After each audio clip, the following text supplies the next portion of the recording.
రాజద్వారం దగ్గర నిలబడితే లోపల ముందు తులసి కోట కనపడేటట్టుగా పెట్టేవారు. తలుపు ఇలా తీశారనుకోండి, వాటి దృష్టి ఎదురుగుండా ఉన్న వాటి దృష్టి తులసి కోట మీద పడుతుంది. అంత పెద్ద తులసి కోట ఉండేది లోపల.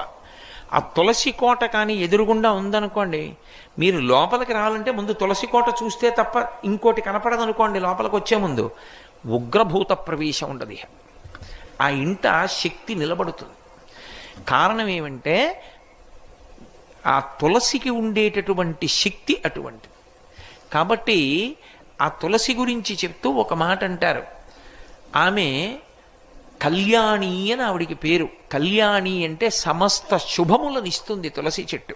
అలాగే సమస్త భద్రములనిస్తుంది తులసి చెట్టు. అందుకే ఇప్పటికీ ప్రాణోత్క్రమణం అయిపోతోంది, ఆయనంతా ఆయన తులసి కోట దగ్గరికి వెళ్ళకపోతే కనీసం తులసి నీళ్లు పొయ్యండి అని తులసి నీళ్లు పోస్తారు.